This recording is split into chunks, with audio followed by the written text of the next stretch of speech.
অবগত হয়েছেন যে গত 100 দিন আগে কলকাতার নামকরা শিক্ষা প্রতিষ্ঠান স্বাস্থ্যক্ষেত্রে আরজিকর মেডিকেল কলেজ, সেখানে যে নির্মম ঘটনা সংঘটিত হয়েছিল, রাজ্য সরকারের এক শ্রেণীর অসাধু ব্যবসায়ীদের দ্বারা, তার ফলে একজন মেধাবী ছাত্রকে প্রাণ পর্যন্ত দিতে হয়েছিল। কিন্তু 100 দিন বিচারহীন, 100 দিন বিরক্তমান, সেই বিচারহীন 100 দিনের প্রতিবাদে, বিচারের দাবিতে আমাদের ডিওয়াইএফআই নন্দীগ্রাম এক লোকাল কমিটির উদ্যোগে পথসভা সংগঠিত হচ্ছে এবং গণস্বাক্ষর, অর্থাৎ গণস্বাক্ষর আমরা পৌঁছে দেব দেশের মহামান্য প্রধান বিচারপতির কাছে।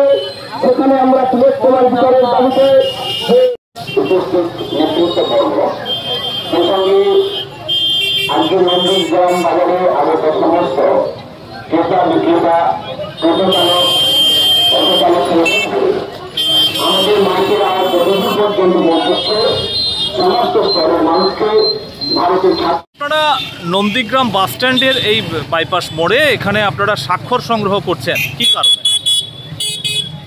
আরজিকরের ঘটনার এখনো পর্যন্ত দোষীরা শাস্তি পায়নি। 100 দিন হতে চলল বিচারহীন। কেন এখনো পর্যন্ত বিচার পাবে না নির্যাতিতা? সেই প্রশ্নে আজকের আমরা নন্দীগ্রামের বাজারে দাঁড়িয়ে পথসভা সংগঠিত করেছি এবং গণস্বাক্ষর সংগঠিত করছি। 4 দিনের মাথায় সিবিআই এই কেসটা নিল, অথচ 100 দিন হয়ে গেল সিবিআই তার সুরাহা করতে পারছে না। সঞ্জয় ইতিমধ্যে বারবার বলবার চেষ্টা করছেন যে তাকে ফাঁসানো হয়েছে। কেন সিবিআই তাকে নতুন করে এই বিষয়ে জিজ্ঞাসাবাদ করছে না?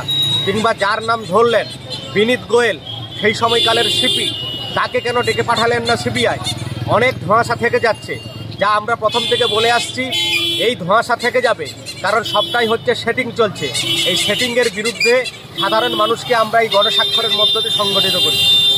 আপনার নাম এবং রেজিগনেশন? ইফতুল হোসেন, ডিওয়াইএফআই পূর্ব মেদিনীপুর জেলা সম্পাদক মণ্ডলীর সদস্য।